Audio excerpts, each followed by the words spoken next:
Então, olha só para localizar para vocês a minha dificuldade inicial. Eu, como já disse, não tenho interlocução com a área da saúde. Não sei se vocês sabem, mas por dentro da educação física há uma tensão muito grande, né, entre aqueles que olham para os objetos da educação física a partir do referencial das ciências humanas e sociais, e de outro lado, né, aqueles que olham os objetos da educação física a partir das ciências biológicas, né, e também das ciências duras, as físicas, enfim. Isso traz uma tensão muito forte para dentro do campo da educação física, que acaba afastando, né, um olhar das humanas e sociais sobre esse objeto da saúde, até porque a compreensão mais hegemônica, né, da educação física voltada à saúde dentro da educação física, ela tem, né, um viés muito funcionalista. Então, daí o entrave a esse diálogo. E por sua vez, quando o Alexandre me chama para falar de lazer, né, eu vou ter aqui também que recuperar um pouco da memória, porque é um objeto ao qual, nos últimos anos, eu venho me afastado do ponto de vista assim, da pesquisa, né? Eu, no mestrado e no doutorado, sim, me dediquei aos estudos do lazer, mas acabei, por conta das circunstâncias, né, por ocupar a presidência do Colégio Brasileiro de Ciências do Esporte, que é a associação científica representativa da nossa área, e que tem assento no Conselho Nacional de Esporte, acabei me vendo dentro do Conselho Nacional de Esporte, que é um órgão assessor do Ministério, e ali tomando contato com as políticas. Daí acabei, então, passando a ter nas políticas públicas de esporte e lazer o meu objeto de estudo. Hoje, né, para situar um pouco vocês, eu venho me dedicando a estudar temas afetos às políticas públicas, como a participação e democracia na construção das políticas, a exemplo das conferências nacionais de esporte, do próprio plano decenal de esporte, o tema do financiamento do esporte no Brasil, os mega eventos esportivos, Jogos Olímpicos e Copa do Mundo. Então esse tem sido o meu objeto mais recente de investigação.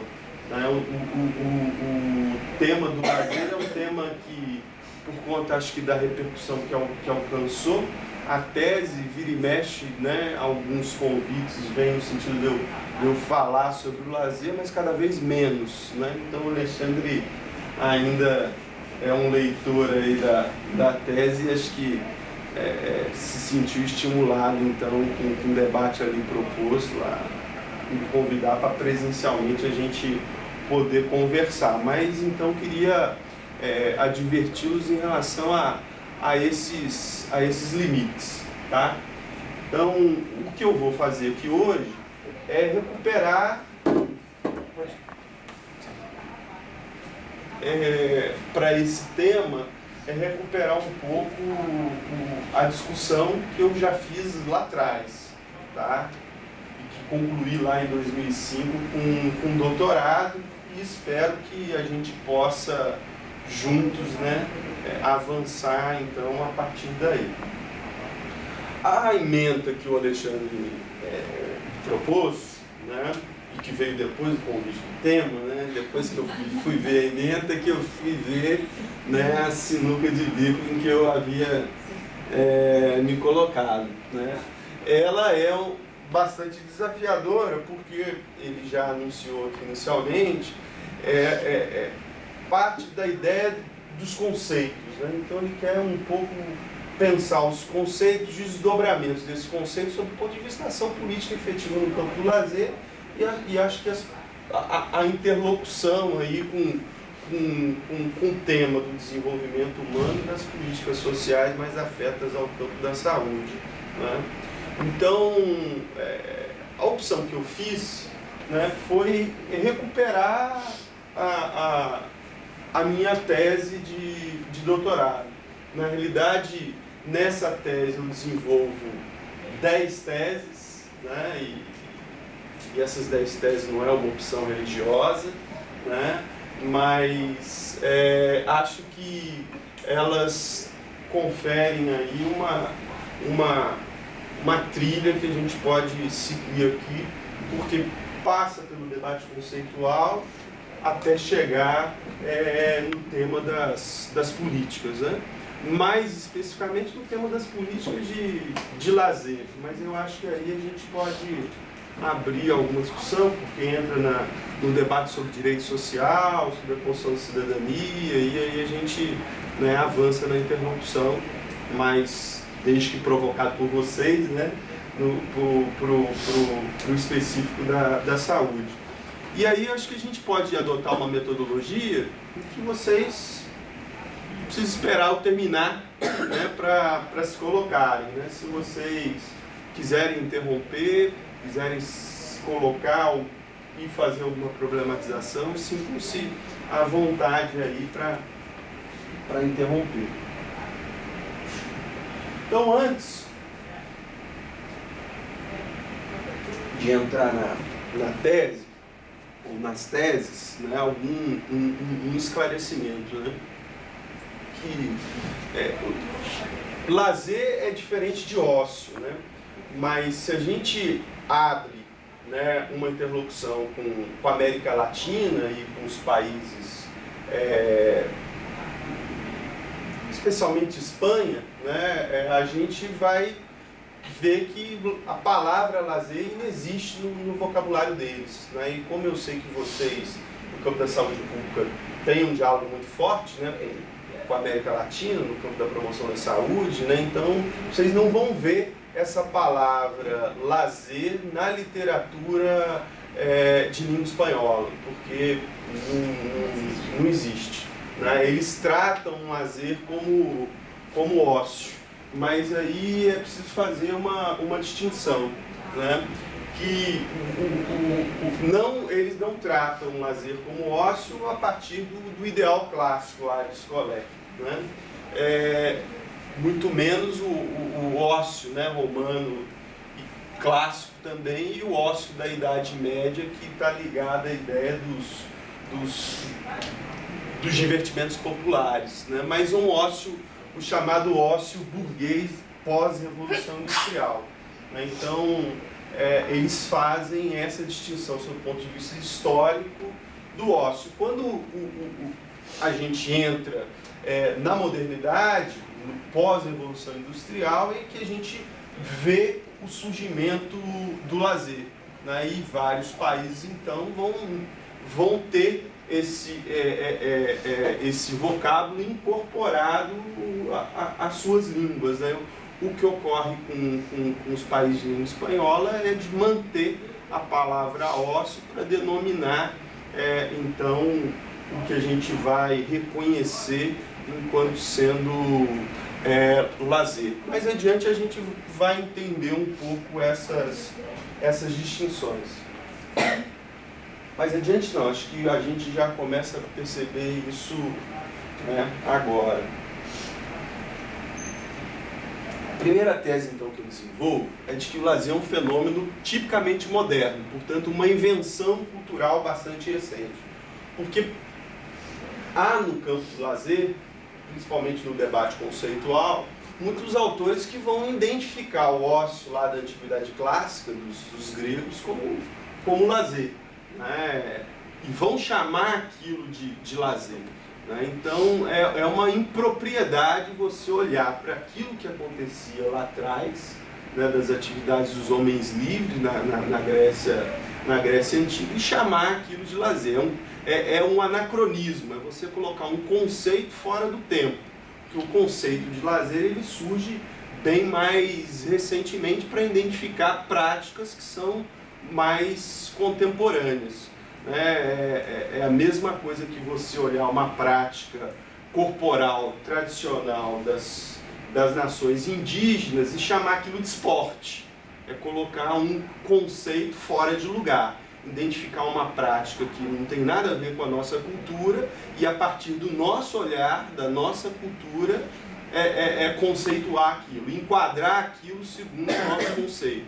Então, um pouco acontece com o lazer. A gente olha para o passado e enquadra determinadas práticas que são pretéritas ao nosso olhar do presente. Então, isso está muito comum na literatura do lazer. E aí, para fazer e entender essa distinção, eu recorro a uma periodização que é do Hobsbawm, né, das eras, né, da era das evoluções, da era do capital, da era dos impérios, da era dos extremos, e agora, né, da era do mercado, para a gente entender um pouco como é que essa prática do tempo livre, ou do tempo disponível, ela foi se ressignificando ao longo da história.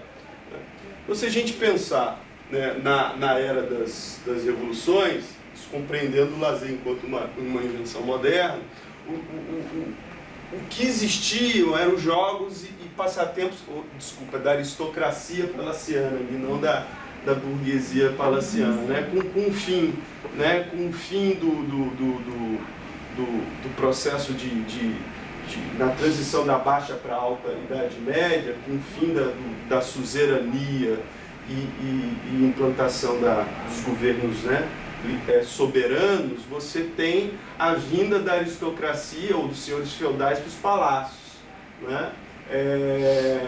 Então, havia muito tempo livre, né? Então, essa aristocracia vai desenvolver uma série de jogos e passatempos que mais tarde vão se desdobrar no esporte e também no lazer. Então é corrente, né, o próprio Hobsbawm identifica isso, é corrente em alguns autores identificar nesses jogos e passatempos da aristocracia palaciana a origem, né, tanto do esporte como do lazer. Já, né, com a consolidação da burguesia enquanto classe dominante e de ascensão, né, dessa burguesia, dando origem a grandes, né, industriais, a grandes empresários, você percebe também na era do capital a presença do que o Veblen vai chamar de classe ociosa, né, que são os novos burgueses, né, se valendo do seu tempo livre, né, numa tentativa de se identificar à aristocracia. É o que o Veblen vai chamar de ócio conspícuo. É uma prática de tempo livre no sentido de diferenciação social,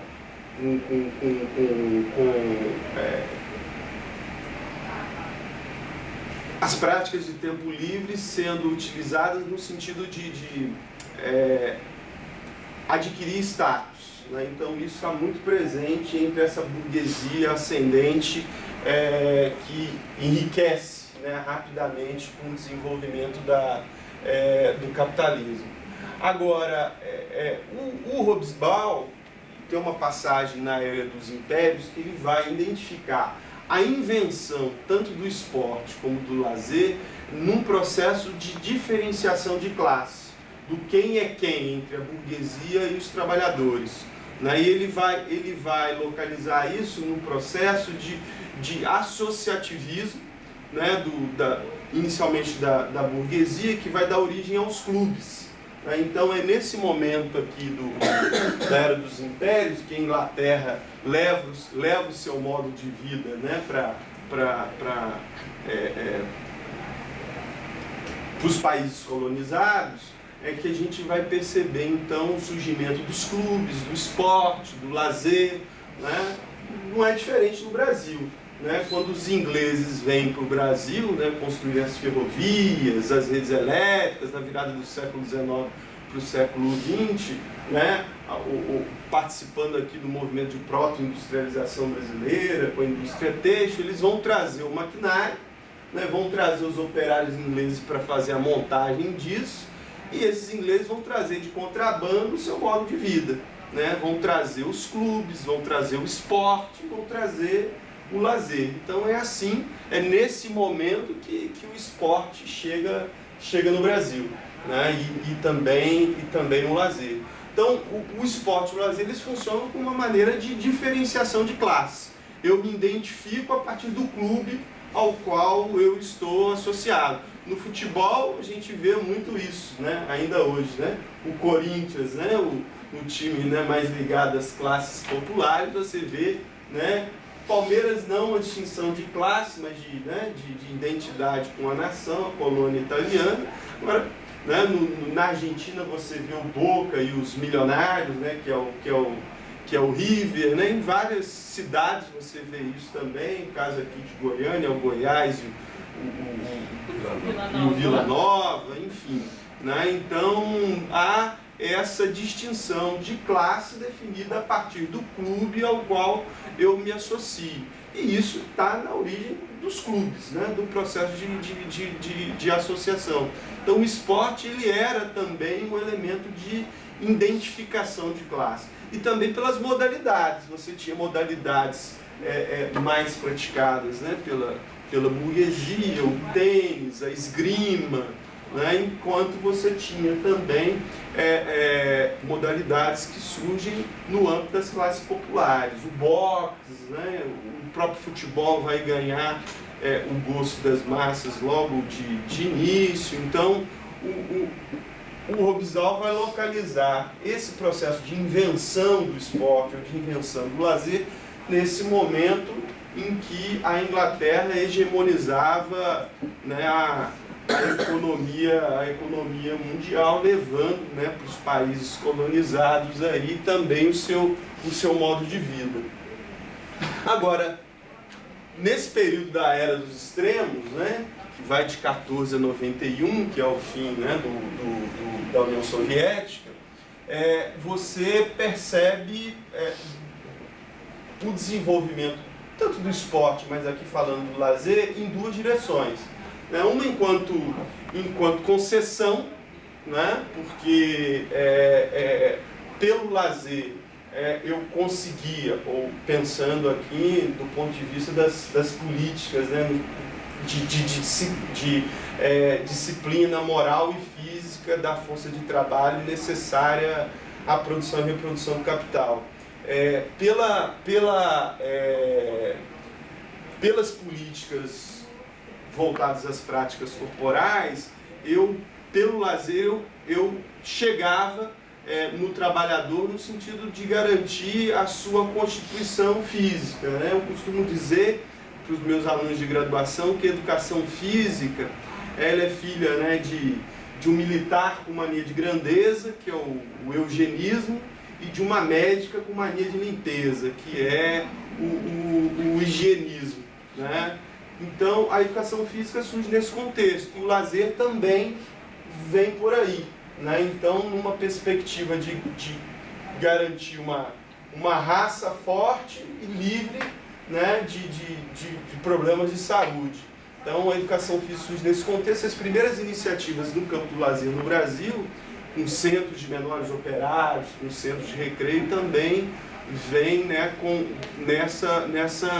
nessa perspectiva de organização das práticas operárias do tempo livre, né? Mas também no sentido de garantir que no tempo livre, se a gente pensa o processo geral de trabalho, né, que envolve o momento da produção, da distribuição, da troca e do consumo, não dá para pensar a produção descolada do consumo. Então, para você garantir, né, o consumo, né, você também tinha que ordenar o modo de vida do trabalhador no seu tempo livre. Mais adiante eu vou voltar a falar disso, que isso é muito bem pensado no contexto americano, no contexto do americanismo e do fordismo, né? Então havia, né, a lei seca nos Estados Unidos, né, o forte puritanismo no modo de vida americano. Isso tem a ver com esse momento de surgimento também e de consolidação das práticas de lazer enquanto uma forma de controle do trabalhador, né? Agora, é verdade também, por outro lado, que boa parte dos trabalhadores não reivindicavam especificamente o lazer, mas reivindicavam o tempo livre, né? O tempo livre é uma bandeira histórica dos trabalhadores, está na base da fundação da Primeira Internacional, né? Com a reivindicação da regulamentação da jornada, 8 horas de descanso, 8 horas de divertimento e 8 horas de trabalho, né? Essa era a bandeira, e também teve, em boa parte do movimento sindical anarquista da virada do século XIX para o século XX, ele também tinha incorporado às suas bandeiras o direito ao tempo livre e também o direito às práticas de divertimento. Então, é uma concessão, né, o tempo livre, o lazer, mas também é uma conquista e arrancada, né, da burguesia numa longa batalha social. Agora, o direito ele vai se consolidar, primeiro o direito ao tempo livre, com a CLT, a Carta dos Direitos Humanos da Organização Nacional das Nações Unidas vai reconhecer também o direito ao lazer, isso em 41, né? 48. E 48, e na Constituição de 88, então, vai aparecer o lazer enquanto um direito social, o esporte enquanto um direito do indivíduo, né? Ele fica ali, né, um pouco ambíguo, né, o esporte no que se refere ao direito social, mas de toda forma ele tá lá presente, né? Agora, o contraditório é que, né, no momento em que o lazer é consignado enquanto um direito social na nossa Carta Constitucional, é justamente o momento em que ele começa a ser privatizado, né? Não sei vocês, né, mas eu né, sou da década de 70, eu cresci dentro de clube, né? Eu cresci dentro de um clube. As práticas de lazer que eu acessei na minha infância e adolescência, elas eram organizadas de modo não mercantil, ou pelo associativismo dos clubes, né? Quando não o associativismo, pelo corporativismo, que foi estimulado a partir do governo Getúlio Vargas, com a instituição do SESI, do SESC, do Sistema S, os subsídios estatais também que eram dirigidos aos clubes corporativos como a ABB, as associações vinculadas aos locais de trabalho, né? Isso também esteve presente nos governos militares durante toda a década de 70. Então a gente acessava o lazer através desse lazer não mercantil, ou então através das políticas públicas, né? Existiram grandes programas, né, de massificação do esporte na década de 70, exemplo do esporte para todos, né? E ainda que com viés voltado ao esporte de rendimento, pensando a escola como uma base para a preparação de atletas, você também tinha uma educação física estruturada na escola pública. Então, o acesso às práticas corporais, para quem viveu a década de 70 e 80, se dava de modo não mercantil e público. Hoje em dia, né, você pensar no acesso às práticas corporais, isso é praticamente impossível, né, fora do âmbito do mercado. Então, na virada dos anos 90 para os anos 2000, você assiste uma completa desintegração dos direitos sociais, né? Vocês sabem bem disso, porque isso apanha todos os direitos sociais e vai também ter repercussões no campo do esporte e do lazer, né? Eu vou me dedicar, então, a estudar na minha tese justamente essa transição, né, dos determinantes que ordenam essa transição, né, no processo de mercantilização do lazer, tá? Dando origem a essa palavrinha aqui que, né, a gente brincou, que é o mercolazer, que é o padrão dominante hoje de lazer na nossa sociedade. A segunda tese é de que, então, o lazer como síntese de múltiplas determinações expressa as condições econômicas, políticas e culturais de sua época, observando, sobretudo, a centralidade do trabalho. À medida que vai mudando o processo de produção, né, vai mudando também o lazer. Né? Então, no contexto da virada dos anos 70, 80 no Brasil, com a reestruturação produtiva, então que a gente percebe a mudança no mundo do trabalho influenciando também uma mudança no mundo do lazer. Então não dá para entender o lazer como um outro do trabalho. Normalmente a gente, né, pensa assim, ó, o lazer é o meu escape, né, pro trabalho. Então não dá para a gente pensar no lazer como um outro. O lazer está associado diretamente ao trabalho. O que acontece no mundo do trabalho tem relação direta com o mundo do lazer. Mais à frente a gente vai explorar um pouco isso. Uma terceira tese é que o lazer ele constitui um tempo, espaço e uma experiência. Na literatura vocês vão ver a ideia de uma dupla dimensão que é tempo e atitude. Grande parte dos autores vão considerar essas duas categorias para falar de lazer. Tempo e atitude. Né? A ideia de que tempo para identificar um lazer como um comportamento que se materializa no espaço do não trabalho, ou seja, no tempo de não trabalho, né? E livre das obrigações. Isso é o conceito do Dumas Hédier, que é um francês que influenciou o campo do lazer no Brasil. Pega aí 90% de quem discute o lazer no Brasil vai beber nessa fonte, que é o Geoffrey Dumas Hédier, que foi um cara, inclusive, trazido pelo SESC, pelo SESI, que influenciou também as políticas públicas para esse campo no Brasil. E o Dumas Hédier, então, vai falar, olha, o lazer é aquela prática que ocorre no tempo livre do trabalho e também das obrigações. Né? Ou seja, no tempo livre do trabalho a gente tem obrigações domésticas, familiares, religiosas. Então o lazer ele ocorre numa espécie de tempo residual desse tempo livre. Tá? Então, até aqui a gente tem concordância com Dumas Hédier. Existem outros autores que vão então falar de que o lazer está ligado à atitude. Né? Ou seja, a orientação para o lazer se dá a partir do princípio do prazer. Né?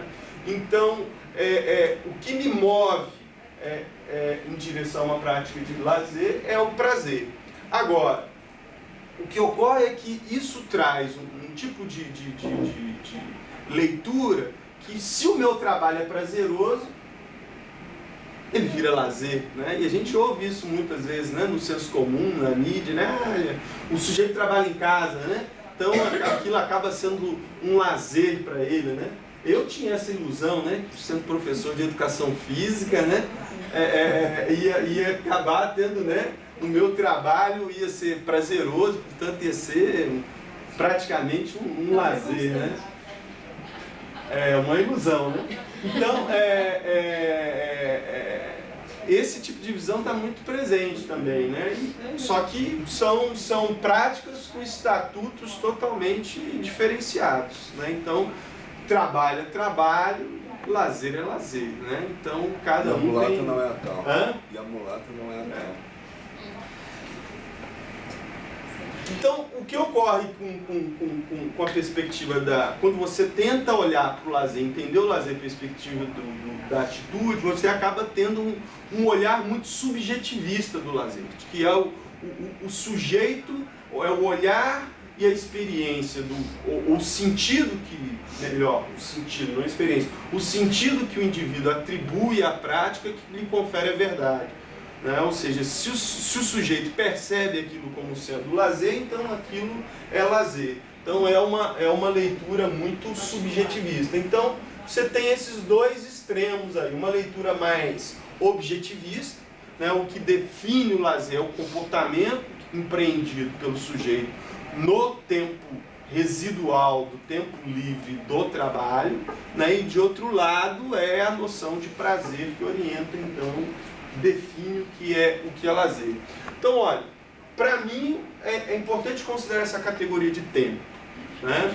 Primeiro porque nós temos, com o surgimento da indústria, uma revolução no que diz respeito à organização do nosso tempo, né? Então a gente sai, né, de uma vida ligada ao tempo da natureza a uma vida onde o tempo ele é fragmentado, né, e é dividido entre tempo de trabalho e tempo livre. Então a gente tem que operar com essas duas noções que são clássicas no âmbito da economia para explicar o nosso tempo vivido hoje, né? São noções que foram cunhadas pela economia clássica, né, e que foram ressignificadas pelo marxismo, né, quando identifica no tempo a fonte do lucro, né, no tempo de sobretrabalho, que equivale a mais-valia, né, identifica a fonte do lucro. E vai, então, identificar no tempo uma categoria-chave para explicar a dinâmica de funcionamento da nossa sociedade organizada sobre a lógica do capital. Então, a noção de tempo é fundamental para a gente entender o lazer. E aí a concordância aqui de que, né, o lazer é uma prática que se organiza lá no âmbito do tempo livre, mais especificamente no residual. Agora, a diferença com esse clássico, que é o Thomas Edier, no meu entendimento, é porque ele opera a partir de uma visão positivista. E como é que ele faz, né? Por exemplo, ele trabalha com a matriz da sociologia empírica. Então ele vai estudar, ele vai fazer grandes estudos de massa, né, estatísticos dos comportamentos da população no âmbito do tempo livre. Então aquilo que é hegemônico, ele define como verdade e exclui aquilo que ele identifica como características residuais. Um exemplo, né? Então ele está trabalhando lá com a França dos anos 50, 60. E ele percebe então que os comportamentos do lazer estão ligados majoritariamente ao desenvolvimento, ao descanso e ao divertimento. E como aquele lazer chegava, né, público, então ele era organizado pelo Estado, então ele tinha essa garantia, né, de que o lazer de fato estava ligado ao desenvolvimento humano, ao descanso e ao divertimento. Então, agora, já naquele momento, hoje você tem o lazer mercantilizado enquanto um padrão dominante. Naquela época, ele era um padrão subordinado. Então, mas já existia o lazer mercantilizado. Então, nessas práticas, o Thomas Edier identificava, olha, aqui não tem desenvolvimento humano, né? Aqui tem, né, reificação, aqui tem alienação. Agora, isso não é dominante, isso é residual, né? Então, isso que era negativo, então, ele excluía do conceito de lazer, né? E aí ele operava com outras duas subcategorias, a ideia de antilazer e de semi-lazer, né? O antilazer eram essas práticas, né, que não se adequavam ao conceito, que era de desenvolvimento, de diversão e de divertimento. Ou semi-lazer, que menos que ligado à alienação, eram as práticas que tinham algum fim utilitário. Era o sujeito que, né, a gente identifica isso muito a gente fez uma análise aqui do programa, esse do Ministério da Educação, é o... Mais Educação?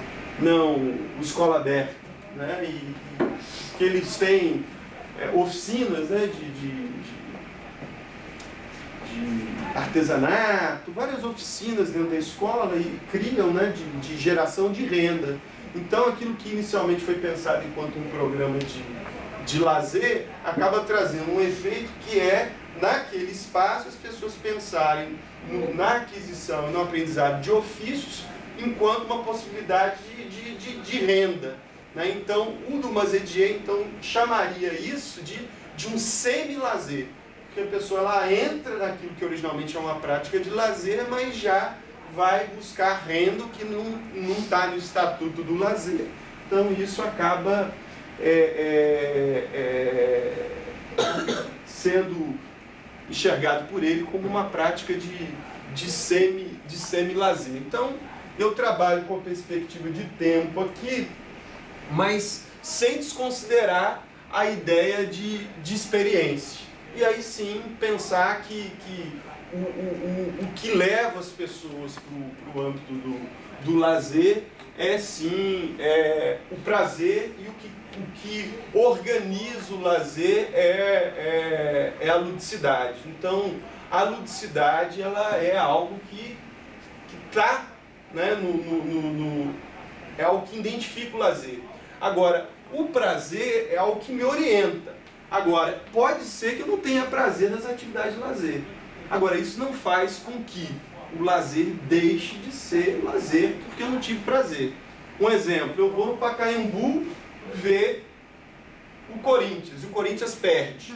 Eu não tive prazer naquela atividade. Agora, isso quer dizer então que para os torcedores do Boca foi lazer, para os torcedores do corintiano, para os corintianos não foi lazer. Hipótese alguma, aquilo é uma prática de lazer. Então, por mais que a gente é movido pelo prazer a uma atividade de lazer, pode ser que ali a gente não tenha prazer.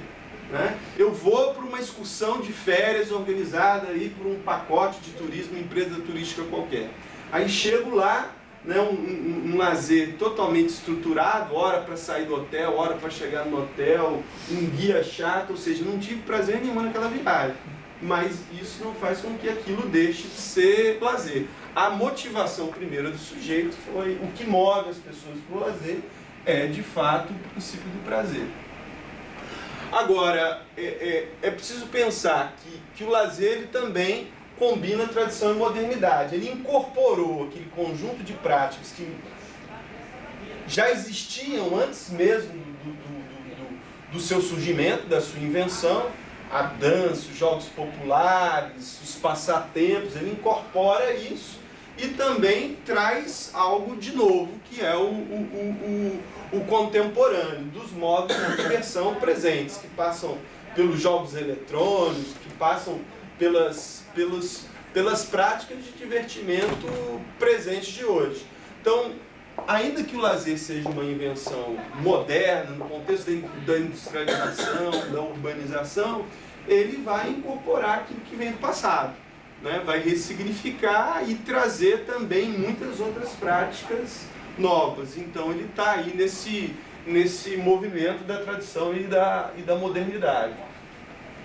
Então é lazer desde o churrasco do fim de semana até o brinquedo, né, de amarelinha das crianças na rua. Isso são práticas de lazer que seguem essa lógica de mistura entre tradição e modernidade. Agora, ele também se situa nessa luta entre conformismo e resistência, sendo reinventado cotidianamente pela experiência da vida cotidiana. É importante falar isso daqui porque o lazer ele também tanto pode trabalhar na perspectiva da alienação, da reificação, como da humanização.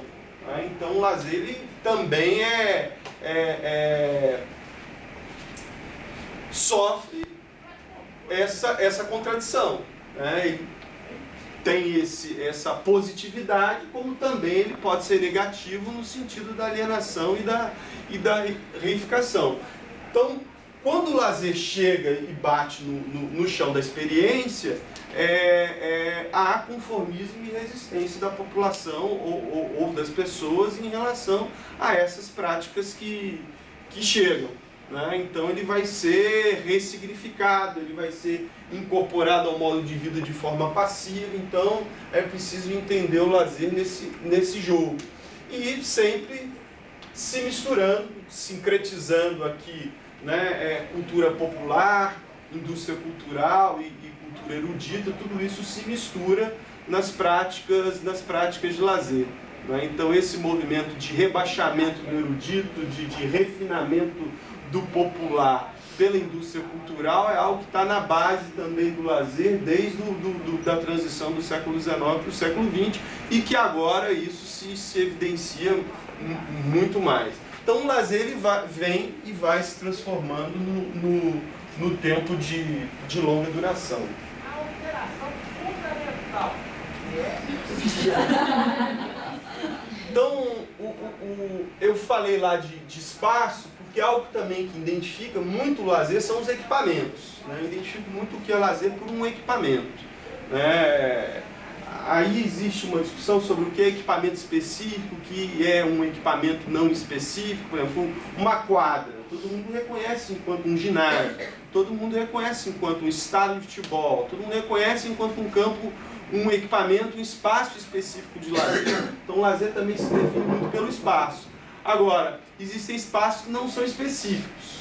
Né? Um shopping center, cada vez mais reconhecido também enquanto um equipamento de lazer. Existem, inclusive, shoppings temáticos organizados enquanto equipamentos de lazer. Agora, existe também o lazer que não se define a partir do espaço. E hoje, com o desenvolvimento da internet, isso é muito comum.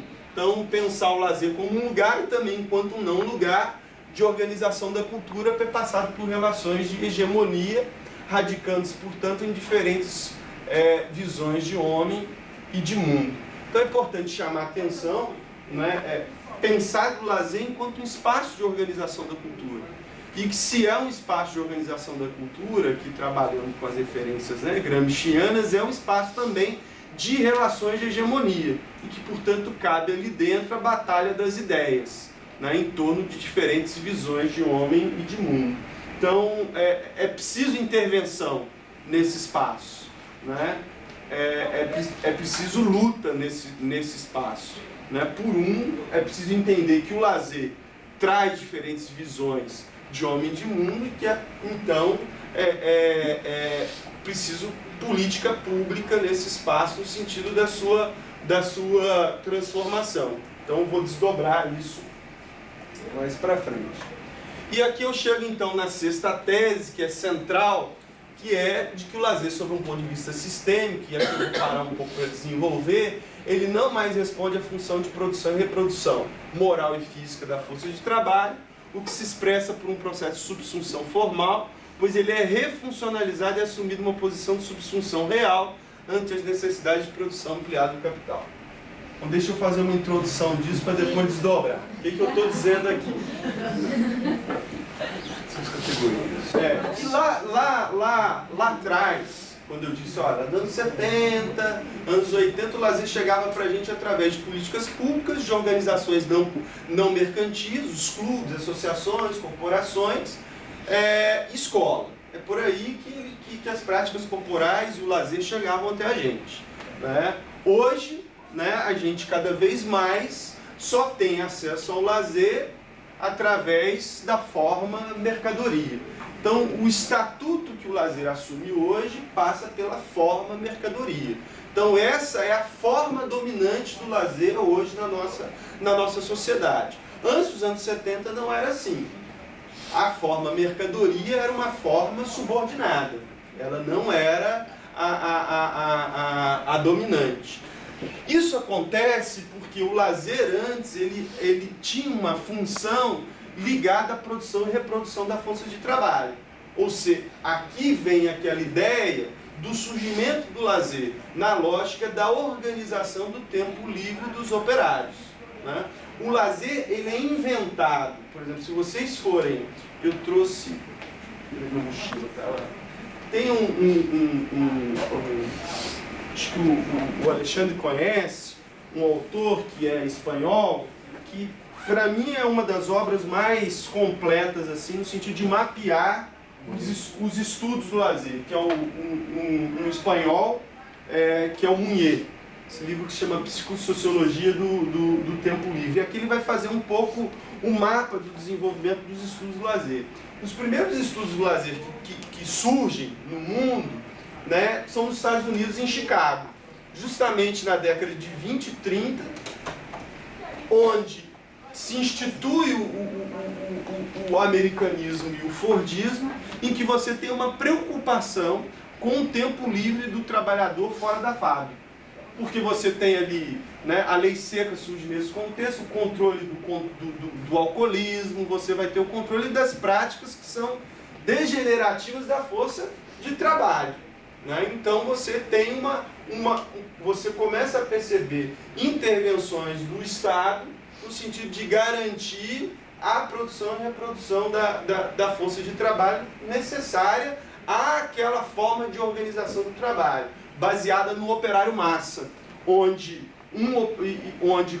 quando um operário adoecia, você tinha repercussões para todo o sistema. Né? E a capacitação desse trabalhador também levava, além de tempo, cobrava investimento. Então era preciso cuidar, né, da saúde desse trabalhador. Então daí as políticas que são altamente disciplinadoras e da organização desse tempo livre. Então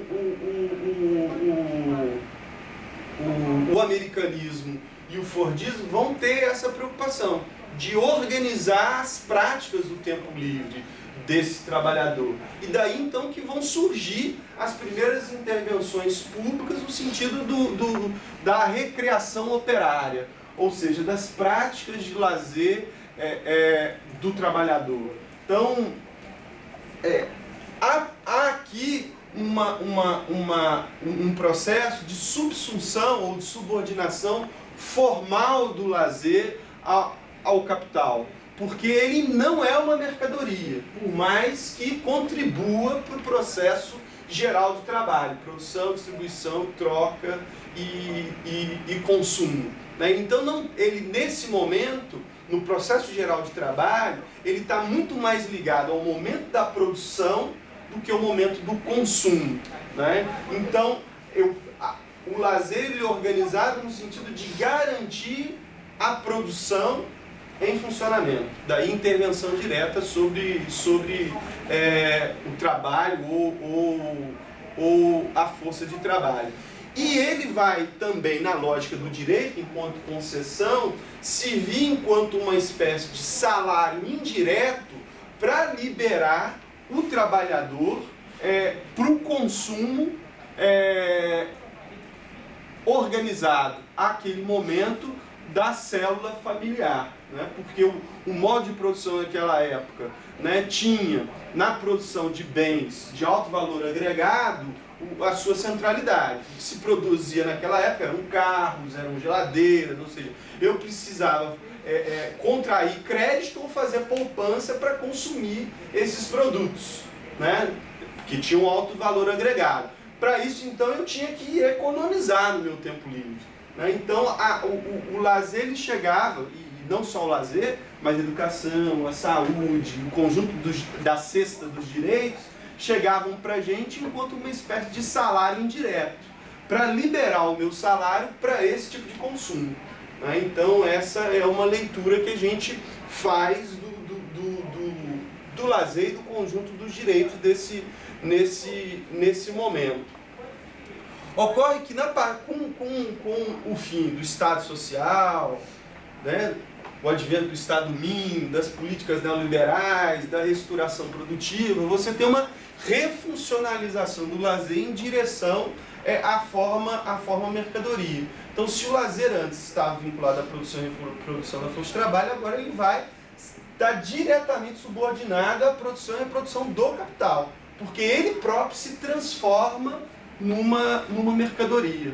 Né? Porque agora, com a reestruturação produtiva, das novas tecnologias, o incremento da robótica, da microeletrônica no chão da fábrica, com o surgimento, com a substituição do trabalho morto, do trabalho vivo pelo trabalho morto, eu tenho a criação de um enorme exército de reserva, de criação do desemprego estrutural. Quando eu tenho desemprego estrutural, eu tenho um um desequilíbrio na oferta, né, da força de trabalho. Então, o que ocorre? Né? O que antes era direito de salário indireto, agora isso é transferido para o indivíduo, enquanto uma responsabilidade do indivíduo. Porque sofre a teoria do capital humano, ela perde vigor nesse contexto da reestruturação produtiva. É o indivíduo agora que tem que buscar condições de empregabilidade. Né? Então é ele que tem que garantir a sua capacidade física e psíquica para o trabalho. Então se ele precisa de escape, ele que vai comprar no mercado. O Estado não vai mais garantir isso para ele. Porque antes o Estado precisava garantir porque havia necessidade de trabalhador. Né? Hoje, como há um desemprego estrutural, como você tem trabalhador excedente, então ele que busque isso no mercado, que eu não preciso mais me ocupar, portanto, da produção e reprodução da fonte de trabalho. Isso agora vai para a esfera privada. Então, como a organização do trabalho ela não requer mais que o lazer chegue para o trabalhador nessa perspectiva de garantia do capital humano, você então vai transformar o lazer num serviço social competitivo. Em outros termos, uma mercadoria. Você vê então a indústria dos serviços, das práticas corporais, dos serviços de lazer, crescendo exponencialmente a partir dos anos 80 e 90. Então, vamos detalhar um pouco os determinantes que vão fazer com que isso aconteça. Né? Primeiro, a taxa decrescente do valor de uso das mercadorias e a ascensão da sociedade involucral. O que é taxa decrescente do valor de mercadoria? Mercadoria é descartabilidade. Né? Você pensar o valor de uso de um carro, é a locomoção. Né? Só que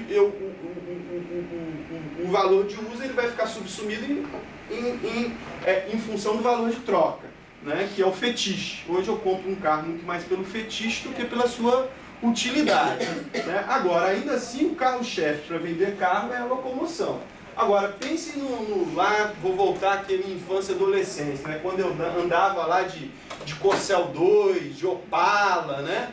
Então pense num Corcel 2, num Opala, que era um carro que durava 20 anos. Né? Hoje um carro ele sai com uma espécie de bomba relógio da fábrica para durar de 4 ou 5 anos. Né? Isso é o que o processo de produção chama de obsolescência planejada. Né? Então, uma das coisas que fazem lucratividade é o giro do capital. Quanto mais rápido for esse processo geral de trabalho, produção, distribuição, troca e consumo, quanto isso mais rápido acontecer, maior giro capital, mais lucro isso produz. Então pensem, se antes eu demorava 20 anos para consumir um carro, hoje eu demoro 4. Então em 20 anos se vende 4 carros. Né? Então esse processo ocorre na indústria, mas ele ocorre também com a cultura. Porque se um carro demora 4 anos, o consumo de uma mercadoria cultural é instantâneo. A efemeridade de uma mercadoria cultural faz com que isso gire muito mais rápido. Então, há aí um crescimento da indústria cultural a partir dessa lógica que é de rebaixamento do valor de uso das mercadorias, ou seja, da sociedade do descartável. Né? E há também aqui a ideia do fetiche. Né? Esse carro, mesmo que ele dure 4 anos, eu descarto ele com 2, né? Porque já lançaram um novo modelo. É a ideia da inovação estética. Né? Então você também tem a obsolescência estética das mercadorias. Eu compro outro porque houve inovação estética, ainda que o valor de uso dele persista. Então eu descarto aquele que surgiu algo mais encantador. Né? Então há uma preocupação hoje com o invólucro das mercadorias, do design. Né? A propaganda e o design atuam muito forte aqui. Né? E o lazer, ele entra aqui muitas vezes emprestando invólucro a essas mercadorias. Exemplos, carros da linha off-road.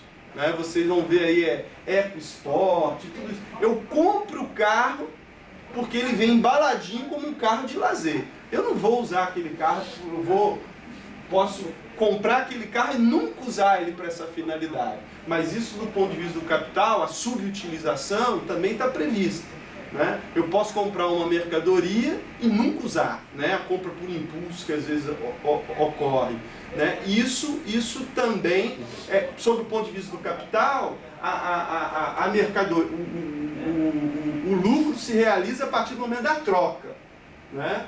Quando o dinheiro volta, quando a mercadoria volta à forma de dinheiro. O consumo ocorre depois. Muitas vezes a gente fala, eu vou no shopping consumir, eu vou no shopping trocar.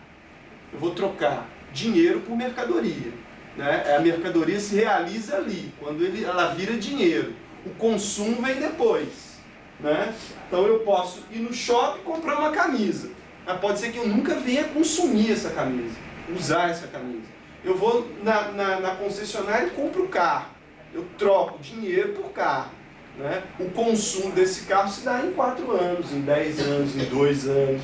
Então o consumo vem depois. Então a troca é o que importa para quem fabrica, que aquilo volta a forma de dinheiro para mim. Então eu quero estimular a troca. Se você vai consumir depois aquilo da forma consumir, isso é problema seu. Então, para estimular a troca, eu vou vendo para você que aquele carro vai te trazer mais lazer. Opa, comprando o EcoSport, eu vou para as aventuras, né? Em Pirinópolis, em Alto Paraíso, eu vou ter lazer.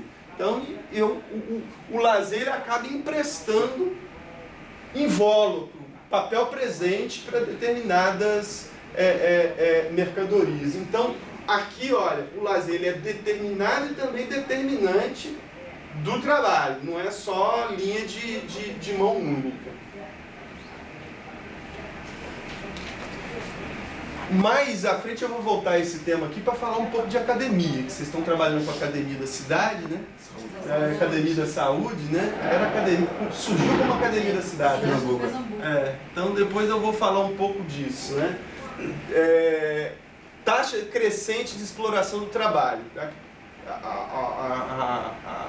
Há aqui uma tendência, por mais que tem alguns autores que vão falar, né, em ócio criativo, em sociedade do lazer. Na verdade, hoje, se vocês baixarem as estatísticas, fica fácil de perceber que a gente está trabalhando cada vez mais, né? Agora, a gente trabalha também cada vez mais numa outra lógica de tempo, de um tempo que se fragmentou, né?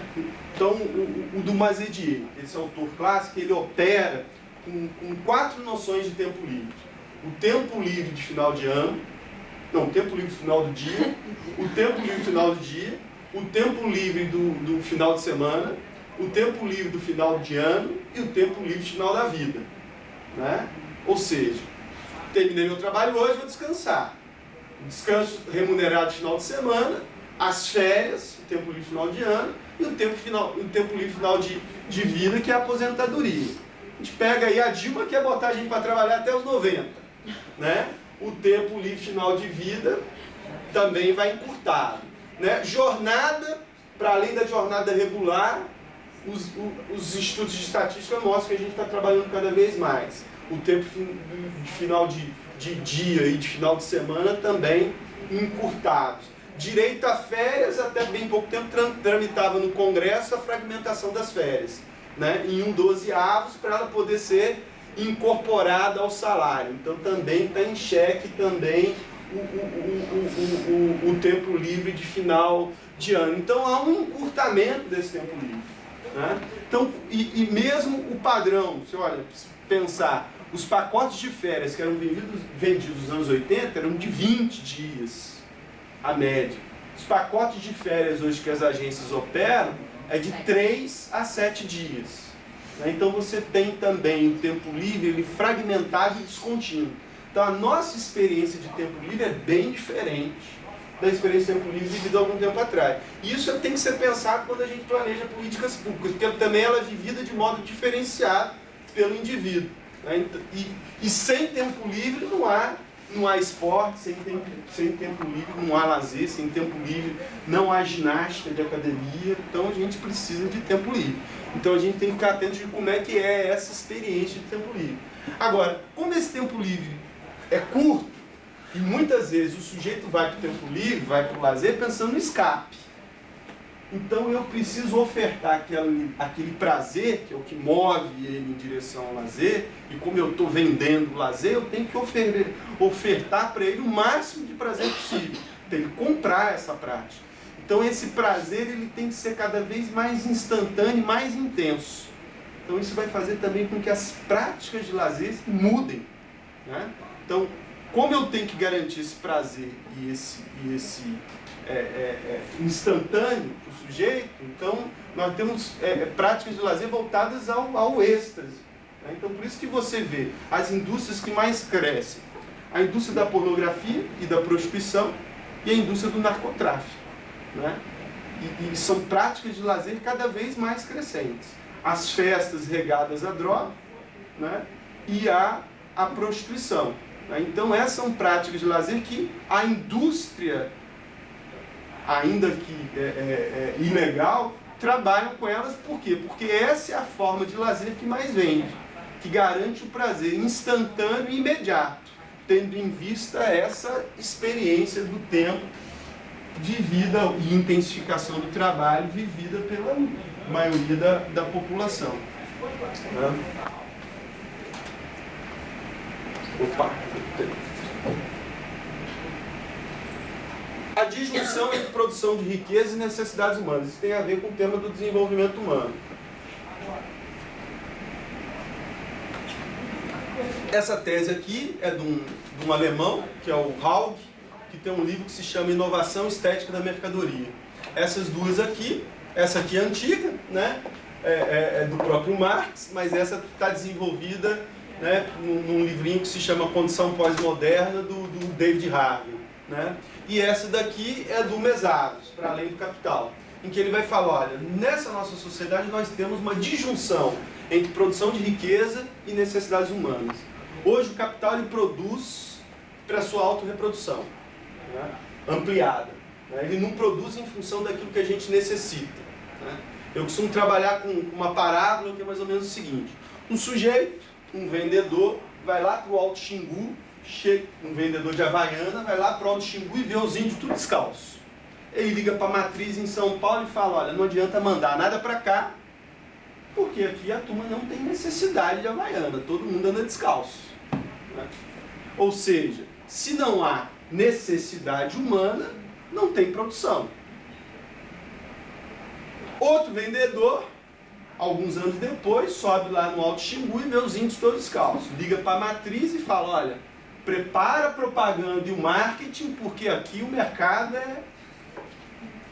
é vasto, né? Ou seja, eu vou gerar necessidade para puxar a produção, né? Então é a produção que dita a necessidade, né? Então hoje a necessidade humana ela é criada. É o que a escola de Frankfurt vai chamar de pseudo-necessidade, né? Então, aqui é a produção que determina a demanda, né? Então você tem uma inversão, né? E nesse sentido aqui, a ideia do invólucro funciona muito, né, para criar necessidade. Então o lazer ele funciona como uma espécie de chamariz para troca, né? Vamos ver de que forma isso acontece. Outra questão é o fim do americanismo, o afrouxamento do puritanismo ditado lá por aquele contexto do americanismo e do fordismo. Frente a uma propagação de uma cultura cada vez mais hedonista, narcísica, né? Onde a noção de saúde nas academias está muito mais vinculada à ideia de beleza. Você tem uma colagem, né, da noção de saúde e a noção de beleza, ou seja, a busca, né, do prazer, ela está cada vez mais estimulada. Então o afrouxamento do puritanismo ele vai, né, favorecer o surgimento dessa cultura hedonista e que tem aqui também no lazer é algo bastante funcional. E o surgimento de uma cultura globalizada. Esse processo do marketing, da propaganda, hoje eles são globais. O mesmo lazer que se vivencia aqui, né, é o mesmo lazer que se vivencia em Tóquio ou em Nova York, porque você tem o lazer vinculado ao consumo e grandes indústrias aí globais organizando, portanto, essas práticas de lazer sob essa forma mercadoria. Quem explora isso aí é o Renato Ortiz. Já falei um pouco disso, né, o fim da teoria do capital humano, em função, né, do fim do Estado social, Estado mínimo, políticas neoliberais, exército de reserva. Então hoje eu transfiro para o indivíduo a responsabilidade, né, de garantia da sua saúde, da sua educação. Né, então isso vai chegar para ele tudo de forma mercantilizada. A desintegração dos direitos sociais. E aqui há algo também que, do ponto de vista, olha, porque o lazer ainda permanece no campo das políticas, agora isso é residual, né? Então, se antes ele chegava para a gente de modo público ou não mercantil, né, hoje se inverte, ele chega para a gente de forma mercadoria. E o que antes era dominante é subordinado. E nessa forma subordinada, do lazer ainda enquanto um direito, né, ele vai chegar hoje subordinado à política de segurança. Né? Então, hoje o lazer, o esporte, o lazer, eles estão subordinados à agenda da segurança. Se você olhar para o Ministério do Esporte, né, o PELC, financiado pelo Pronace, o segundo tempo colado no Mais Educação também tem relação com o Pronace, ou seja, esporte e lazer estão na agenda da segurança enquanto uma política de manejo social do risco. A focalização é na juventude pobre, ainda presos numa ideia de que lazer afasta da violência e da drogadição. Né? Então, é isso que está presente aí no campo das políticas públicas. A gente está fazendo um estudo do que está acontecendo no Rio de Janeiro em função dos mega-eventos. Né? De um lado, você tem o Ministério do Esporte trabalhando na lógica do empreendedorismo e da inovação. Né? Ou seja, os mega-eventos agregando valor à cidade, empresa do Rio de Janeiro. Agora, de outro lado, você tem que garantir segurança. Então, primeiro sobe o Caveirão e depois sobe o morro, as UPPs, e as UPPs carreando as políticas sociais. Né?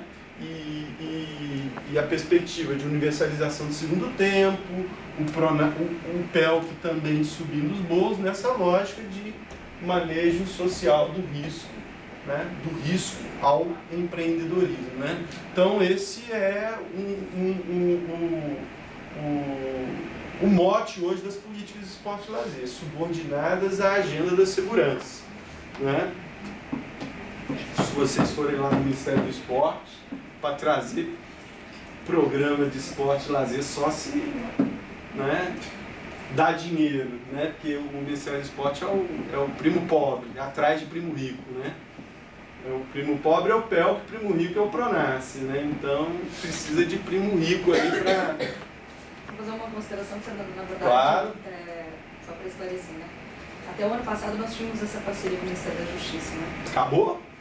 Ela não acabou, ela existe ainda, mas nós não conseguimos avançar, tendo em vista também a reestruturação do Ministério da Justiça, né?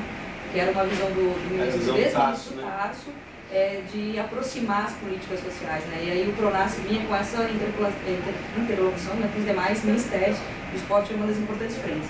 Eles sofreram, obviamente, um processo de reestruturação, troca de equipe e tal. E o que nós conseguimos foi manter os convênios vigentes e nesse momento nós não temos mais o investimento do Ministério da Justiça. Nós estamos usando a dotação orçamentária do Ministério do Esporte. Nós temos alguns convênios vigentes com o Ministério da Justiça e estamos avançando sim na implantação dos núcleos do programa por conta desse orçamento, através digital, né?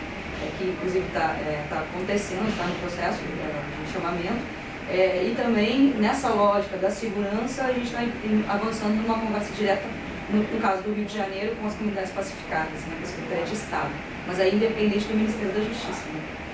Então, independente do Ministério da Justiça, é o que acontece com o recurso do próprio Ministério do Esporte.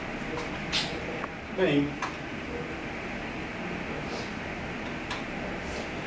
a sétima tese, então, de que o lazer hoje está subordinado à forma mercadoria, o que significa que o mercolazer ele ocupa a posição histórica tendencialmente dominante e que sua expansão segue uma lógica de desenvolvimento desigual, que, sob o ponto de vista do consumo, polariza, de um lado, o lazer rico para os ricos e o lazer pobre para os pobres. Vamos entender, então, um pouquinho do que eu estou falando, lógica de desenvolvimento desigual aqui. Primeiro, voltando aqui o mercolazer, então, naquela coisa dele ser utilitário, a lógica hoje da taxa decrescente de valor de uso, da sociedade involucral. Como é que a gente pode identificar o lazer? Primeiro, a ideia do valor de uso prometido, né? Quando seu poder imagético ou coisa significante aparece involucralmente colado ao corpo de outras mercadorias. É o caso dos carros de lazer, das roupas de lazer, né? Então eu, né, sou estimulado a comprar a troca dessas mercadorias por conta do estatuto de lazer que está colado ao corpo dessas mercadorias. Então, o lazer compõe esse movimento de inovação estética das mercadorias, né? Emprestando a sua imagem, né? Boa parte das propagandas que a gente vê na TV são momentos de lazer, não aparece ninguém trabalhando ali, né? Então, o lazer também ele surge enquanto palco de vivências, servido de atrativo divertido, emprestando o estatuto de lazer a um conjunto de pontos de venda e equipamentos de comércio. São as praças de alimentação, os shoppings, né? Então, as salas de cinema dos shoppings. Então, são palcos de vivências dentro de locais de venda para estimular a troca. Então, o lazer também está aqui presente assim. E como compra divertida, quando o próprio processo de troca assume a identidade de uma atividade de lazer, né?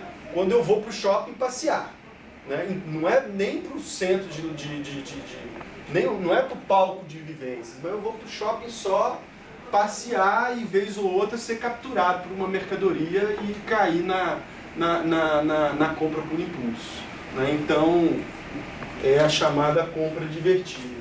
E quando ele é uma mercadoria propriamente dita, quando o lazer é a mercadoria. Então, a gente tem que entender esse processo de mercantilização do lazer de modo mais ampliado.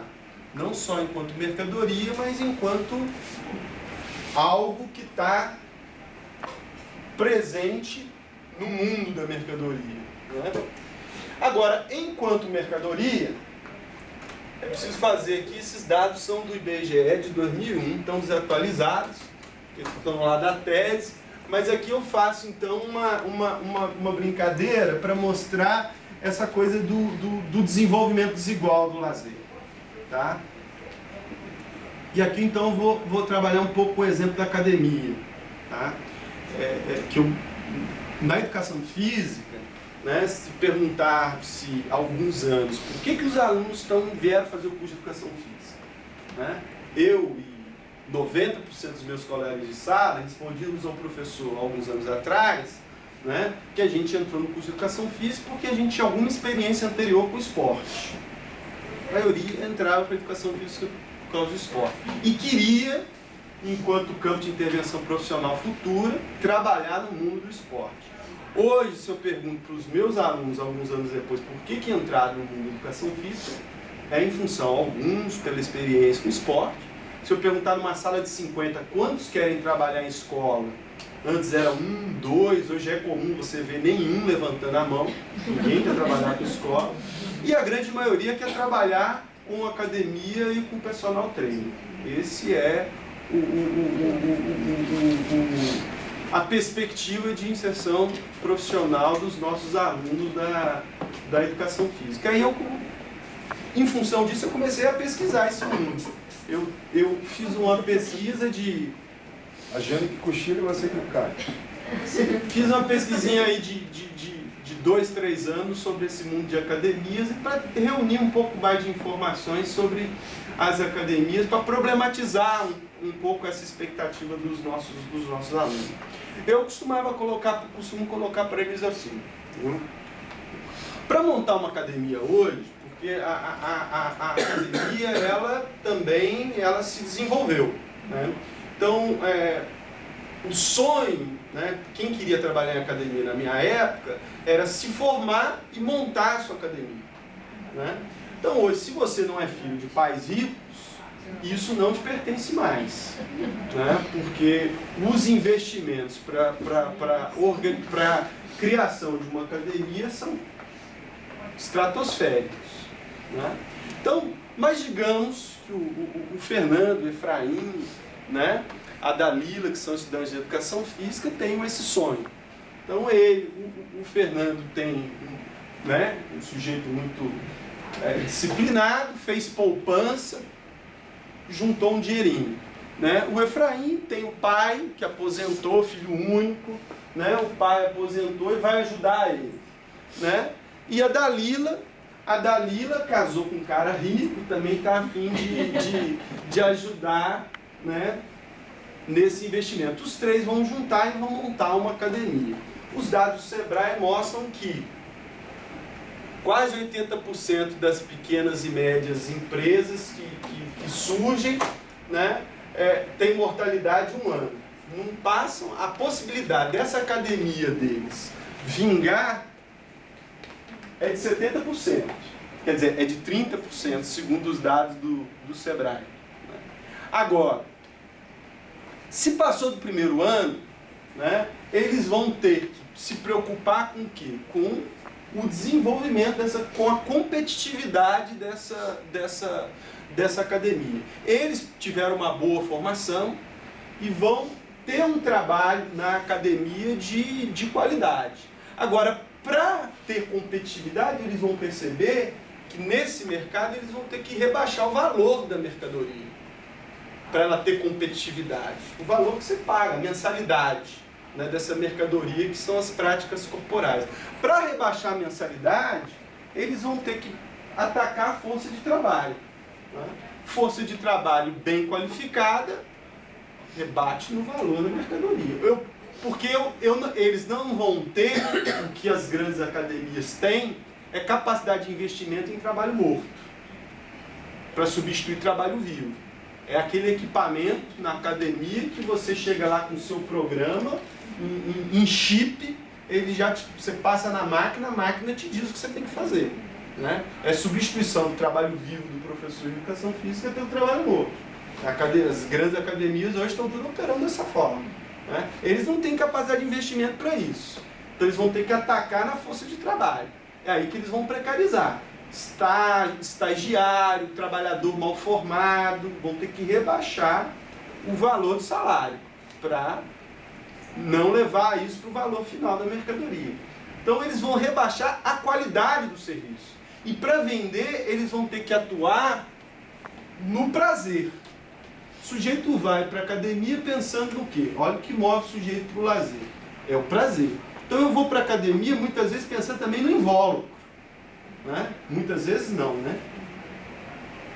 Pesquisas aí no campo da educação física vão mostrar que quase 100% das vezes o sujeito vai na academia preocupado com a estética, a ideia da corpolatria. Então eu vou ter que reforçar isso no sujeito.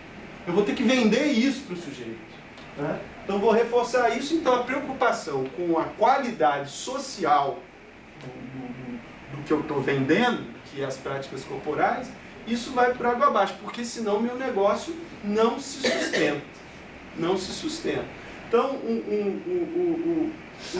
o que acontece é o seguinte: só se sustenta se eu vendo isso, se eu rebaixo, se eu vou rebaixar isso a um preço orientado para um determinado nicho de mercado. Então você vê hoje um grande número de academias pequenas se proliferando em direção às periferias. Então hoje você tem a patroa e a doméstica dentro da academia. Está tudo dominado, né?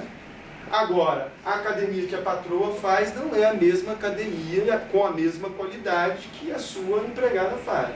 Então você tem uma academia para os ricos e uma academia para os pobres, né? Você tem a indústria do fitness globalizada, Você pegar aí, por exemplo, os sistemas de organização do trabalho dentro das academias operam com o que há de mais desenvolvido. Você pegar aí o sistema Body System, você tem programas de ginástica pré-coreografada que são pensadas e planejadas lá na Nova Zelândia e que são comercializadas para o mundo inteiro. Você forma à distância, os instrutores de ginástica vão trabalhar com esse sistema, com sistemas de vídeo, de avaliação não presencial, com as mesmas falas, com a mesma postura. O gritinho no mesmo time. Não, com o mesmo time, porque a música é a mesma, você tem formado, né? Eles têm um nome para esses. Tem um nome para esses gritinhos, né? Tem, tudo isso é planejado. Então eles reproduzem isso no mundo inteiro. Então você vê a padronização das práticas, uma mercadoria que é mundializada. Então aí você tem franquia das práticas, tem franquia também das academias, né? Então o sistema é o mais moderno possível dessas academias. E de outro lado você tem as academias lá no setor Cacimbinha 4, né, e que vai trabalhar, que é dessa lógica aí, né, dos amigos que se juntaram, vão montar academia, que vão vender uma prática corporal em máquinas sucateadas, né, que são compradas, é o descarte das grandes academias. Então é assim que funciona esse universo de academias. E que o que move é o fetiche. Eu não estou indo lá atrás de saúde, né, pelo menos o que as pesquisas mostram, eu estou indo lá atrás de corpo. Né? E aí entra nesse meio a academia não é mais da cidade, a academia da saúde. Eu não sei ainda o que vocês estão fazendo, né? Mas eu fico curioso se vocês conseguem competir com esse mundo. Né? Porque eu não vou atrás dessa academia de saúde, eu vou atrás de uma academia em função disso. Como é que vocês lidam com isso? Né? Porque os nossos professores de educação física também não são formados em grande medida para questionar e problematizar isso. Ao contrário, eles reproduzem isso. Né? Então, hoje nós temos então, o que eu falo aqui, de uma lógica desigual de desenvolvimento do lazer, de um lazer rico para os ricos e pobre para os pobres. Né? Normalmente as políticas públicas, né, refletem isso. Nós temos uma escola rica para os ricos, uma escola pobre para os pobres, um hospital rico para os ricos e um hospital pobre para os pobres. Então essa é uma preocupação que vocês têm que ter, de não fazer uma academia pobre para os pobres em contraposição a uma academia rica para os ricos. Porque a gente pega um modelo dos ricos e tenta desenvolver, né, o modelo rico dos ricos, né, o modelo rico sob o ponto de vista da forma da mercadoria. Porque ele pode ser rico do ponto de vista da utilidade social, sem reproduzir o modelo. É igual na educação física, né? Quando a gente vai fazer jogos escolares, a gente vai copiar os Jogos Olímpicos. Né? Sem estrutura na escola, sem condições, é aquela cópia empobrecida. Né? Então, essa é uma preocupação que vocês têm que ter, né, quando criam um programa Academia da Saúde, né? De não fazer a cópia empobrecida das grandes academias que tem aí. Né?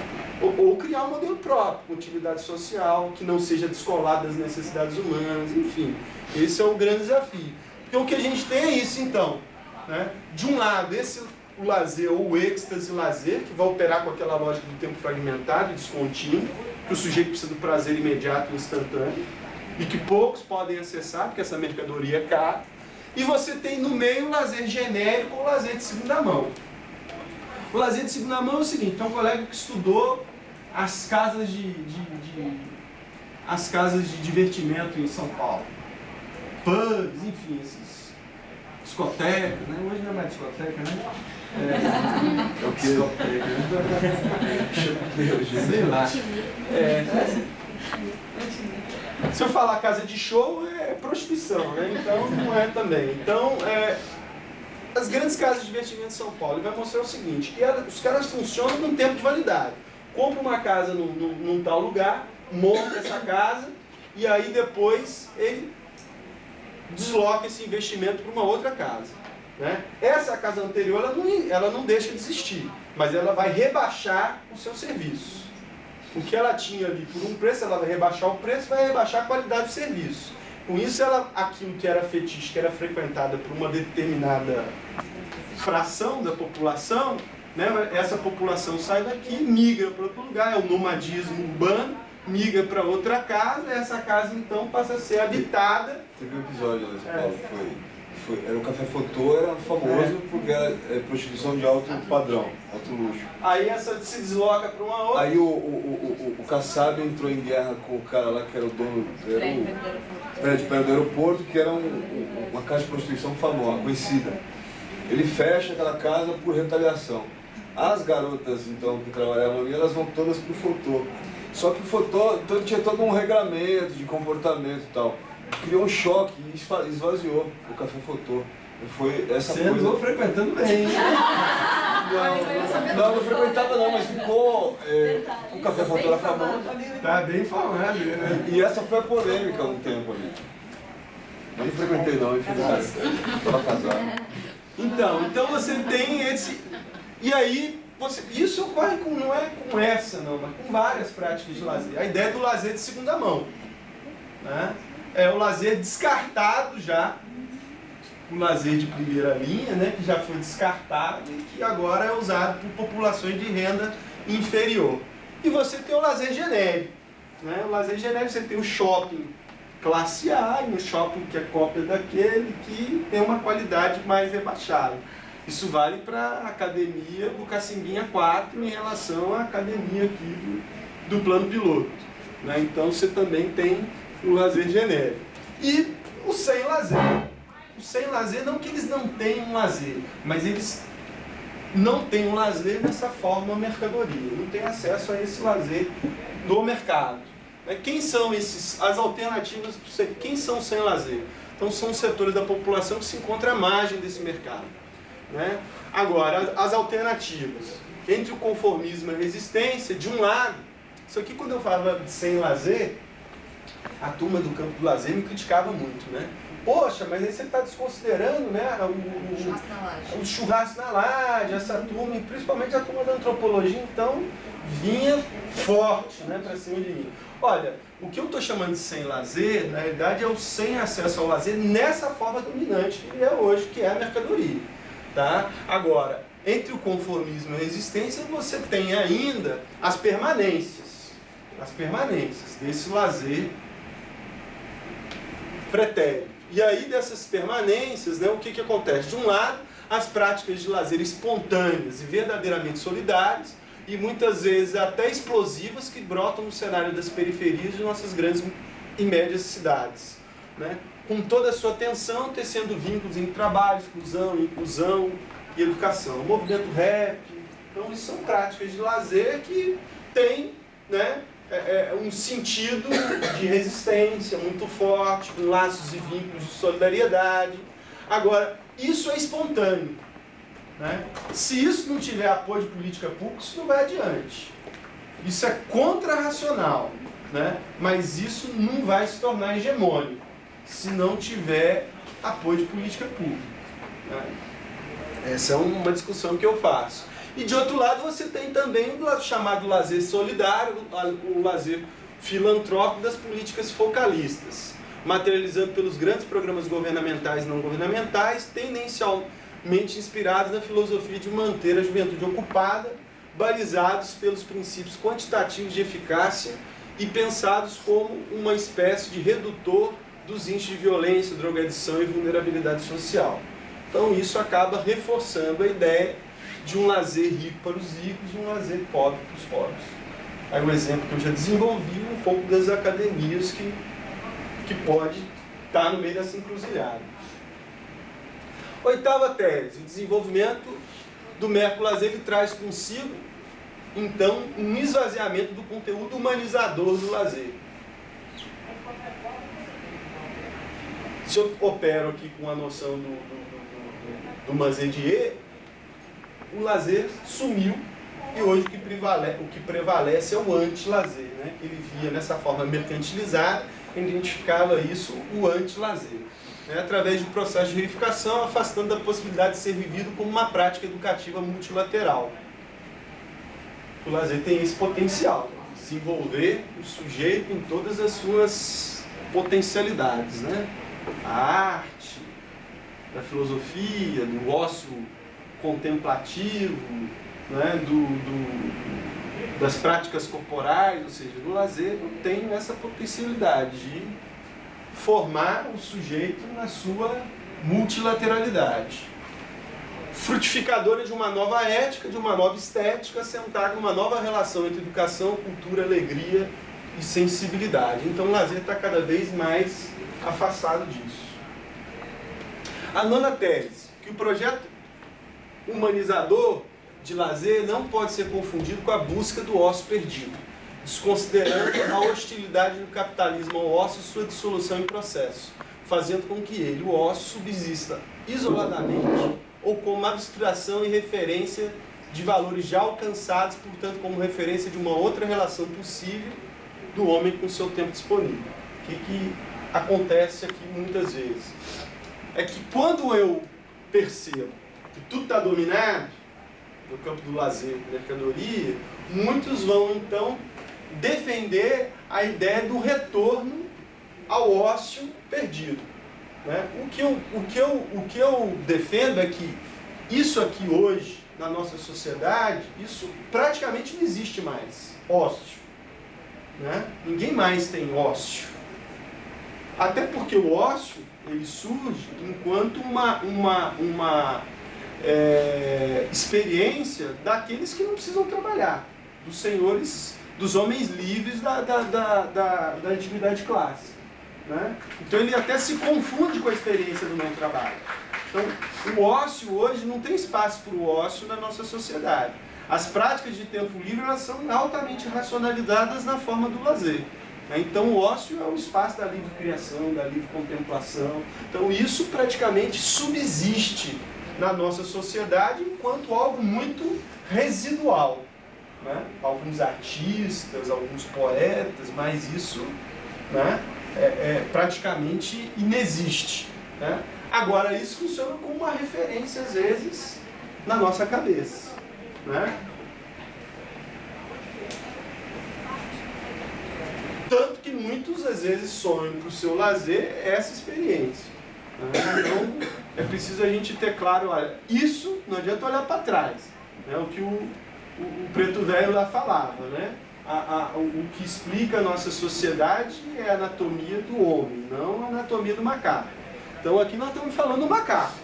Esse macaco aqui deu em várias coisas. A experiência de ócio da Grécia Antiga deu na escola, deu na academia, deu também no lazer. Então nós estamos falando de lazer hoje. Então, ao falar de lazer, a gente tem que olhar para frente, não para trás, né? Olhar para trás no sentido de decodificar o que foi fazendo com que a nossa experiência no tempo livre mudasse. Agora, não no sentido de retomar uma experiência que já se perdeu no tempo. Então, essa é uma outra tese, mas aqui ela é subordinada. E a décima, e essa acho que tem mais direção, tem mais relação com quem está pensando em política pública, é de que outro lazer é possível. Não no sentido do retorno ao ócio, mas pensar um outro lazer, né? Pensar um outro homem, né? Mas com atenção às relações de hegemonia no sentido da construção de outros parâmetros para a organização do lazer, o que requer a participação na e das políticas públicas. Problematizações na direção da construção desse outro lazer. Direito social ao lazer, né? De que lazer estamos falando? Eu acho que isso é importante. Porque quando a gente hoje, né, fala de educação, quem é pai, quem é mãe aqui, pensa em... Estava falando disso aqui antes da gente começar. Na qualidade da educação. Não é isso? Pai e mãe, quando vai matricular a criança na escola, pensa na qualidade da educação. Quando a gente fala de esporte, de lazer, ninguém fala em qualidade. Vamos falar do direito ao esporte. Tem escolinha de esporte, uma escola... Pai, mãe, opa, escolinha de esporte, vamos lá botar o meu filho. Ninguém pensa na qualidade daquele produto. Então, essa discussão da qualidade é algo que ainda não está presente no campo das práticas de esporte e lazer. Da qualidade social, porque qualidade, hoje, de um programa, é muitas vezes medida em função da eficiência e eficácia, né? Em parâmetros absolutamente quantitativos e nada qualitativo. Então, é preciso pensar na qualidade. E quando a gente fala de qualidade, pensando em qualidade social, aquela ideia lá de, olha, da produção do lazer está vinculada às necessidades humanas, né? E não o contrário, de produzir necessidades, ou de reforçar pseudos necessidades. Então, o lazer, enquanto direito social, ele deve expressar as relações deve traduzir a qualidade de uma sociedade cujo acesso ao lazer tem seu reconhecimento alicerçado sobre planificação, participação, autonomia, organização, transformação, justiça, democracia, aquilo que a gente está cansado de falar, né? Deixar de ser monopólio e instrumento daqueles que concentram o poder econômico. Bom, no campo mais geral, pensando em política de lazer, primeira coisa, não dá para pensar em lazer sem tempo livre. Tempo livre é pressuposto, né? Então é preciso a gente estar atento quando vai pensar num programa de esporte e lazer a essa experiência de tempo que a população vive, né? Que é fragmentada, que é descontínua, que é cada vez mais individualizada, né? Agora, no todo, é preciso pensar na redução da jornada, com ampliação de renda. Não adianta reduzir a jornada, as teses da CGT versus a força sindical versus a CUT, né?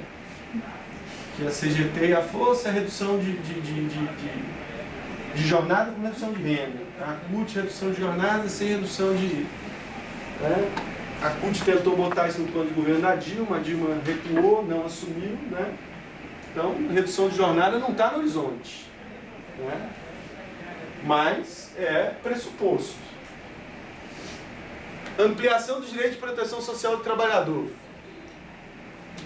É contramão também, né? A gente tem os nossos direitos sociais cada vez mais, porque isso tem rebatimento também no tempo livre, direito a férias, né? Seguridade social, esses temas que são de vocês aí, né? Tem relação direta com o tempo livre. Definição das políticas de planejamento urbano voltada à distribuição dos equipamentos de esporte e lazer. Esse é um debate antigo também no campo de lazer, né? A concentração dos equipamentos, né? Nos espaços mais centrais das grandes cidades e a periferia sem equipamentos de lazer nenhum. Então isso aí também é outro tema. Não sei como é que vocês lidam com isso. Tem colega... Hoje é muito comum já... muito comum não, é cada vez mais presente no campo dos estudos aí das políticas de esporte e lazer, os estudos de georreferenciamento, né, para mapear os espaços, a população que está nesses espaços. Você tem algumas iniciativas disso já no campo do lazer, dos programas o PELC aqui de Brasília, uma colega da UNB fez um estudo de georreferenciamento aqui do PELC para ver que crianças que frequentavam o PELC, né? Tem um colega aqui, um parente, tem um colega que é da antropologia, eu fui na banca de tese dele, lá da Federal do Rio Grande do Sul. E aí ele fez um estudo num bairro, eu não lembro qual bairro, não conheço Porto Alegre direito, mas um bairro, uma favela de Porto Alegre, ele foi lá estudar e foi perceber o seguinte, que naquele mesmo bairro, no campo de esporte e lazer, devia ter uns 10 programas de esporte e lazer. O Tomazinho. O Tomazinho. E aí ele foi então fazer um estudo etnográfico junto a essas crianças que frequentavam esses diferentes programas.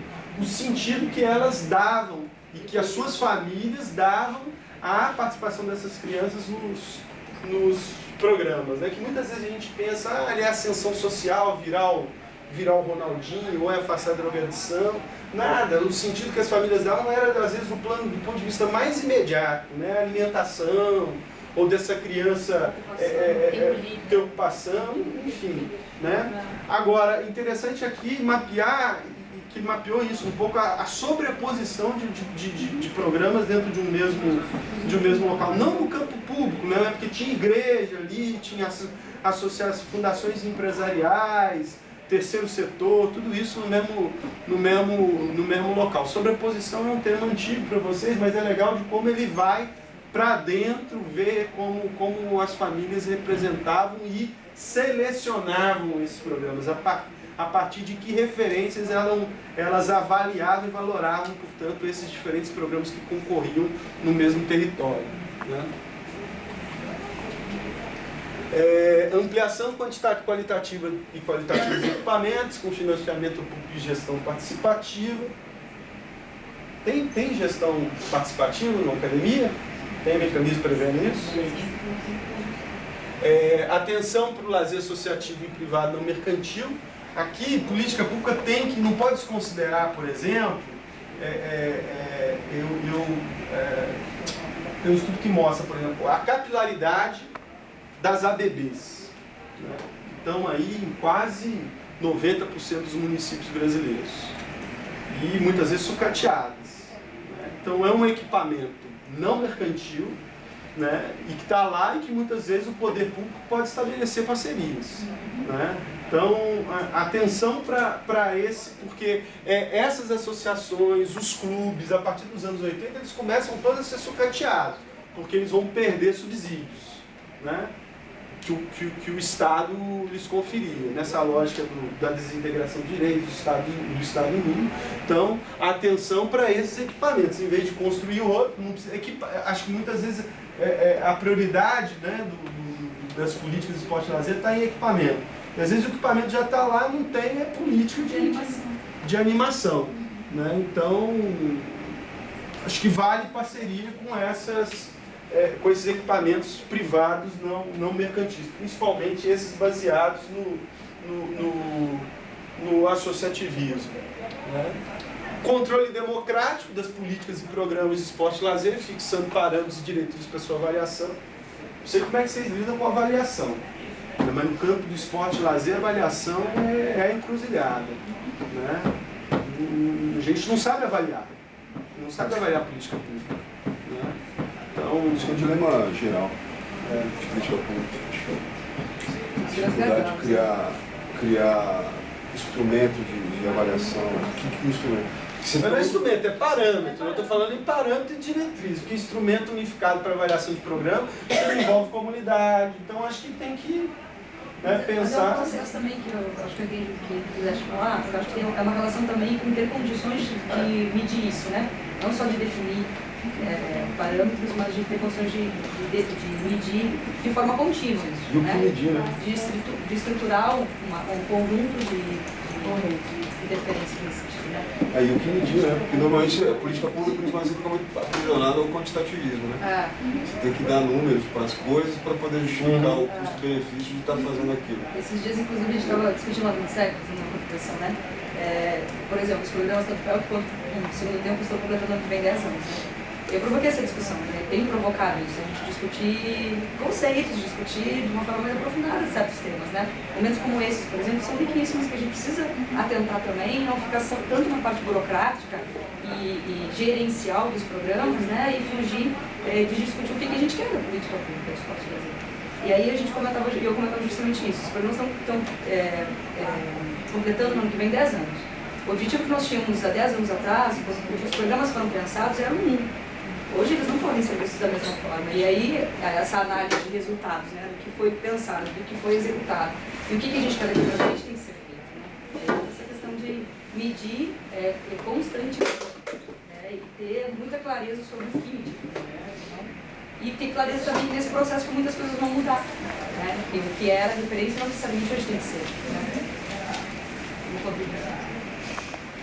Bom, atenção à questão do lazer ambiental, prática de lazer na natureza, isso aí é algo que cresce justamente por causa daquela lógica lá do êxtase e lazer, esse é algo que vende mais. Né? Então o sujeito da aventura hoje, essas práticas no âmbito do lazer é o que mais cresce, do ponto de vista do mercado. Né? Então acho que o governo tem que se ocupar disso, para criar programas para isso. Né? Política social para isso não existe ainda, né? Para esse tipo de prática. Existem alguns estudos, né? Mas política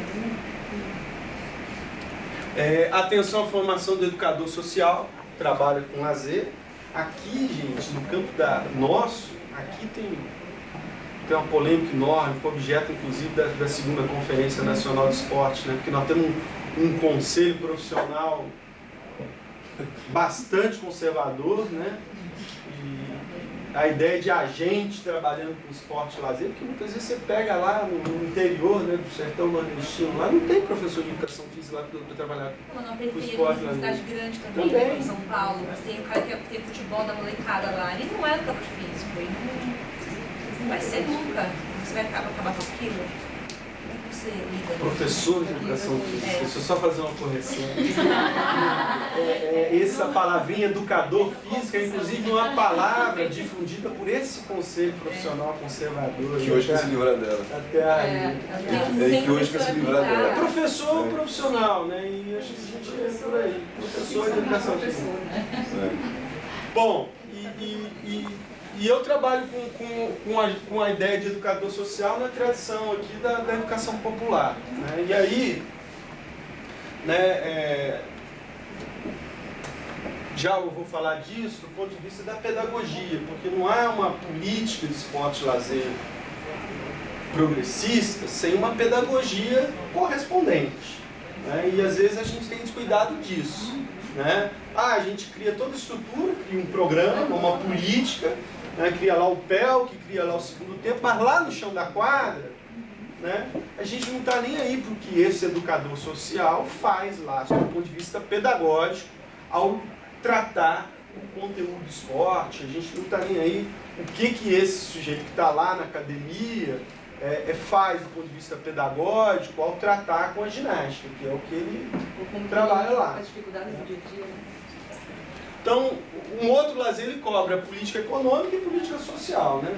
Da redução das jornadas, tem a ver com macroeconomia, então não dá para pensar o lazer fora da política econômica, mas a centralidade para a gente, pelo menos, está no âmbito da política social. Aí quando a gente pensa em política social, tradicionalmente no Brasil, o trabalho com o lazer ele tem o protagonismo do esporte. Né? Até porque o lazer surge no Brasil pelo viés da recreação, das práticas corporais. Né? Se a gente for observando onde é que o lazer vai se inserindo na estrutura do Estado, ele vai estar sempre vinculado ali à educação e ao esporte. A gente olhar para secretarias municipais, o lazer vai estar sempre ali colado também ao esporte, embora você veja cada vez mais o lazer se vinculando agora ao turismo. E aí é negócio, e aí é mercado. Né? Por que ele se cola ao turismo? Porque ele, né, é pensado agora sob essa lógica mercantil. Tá?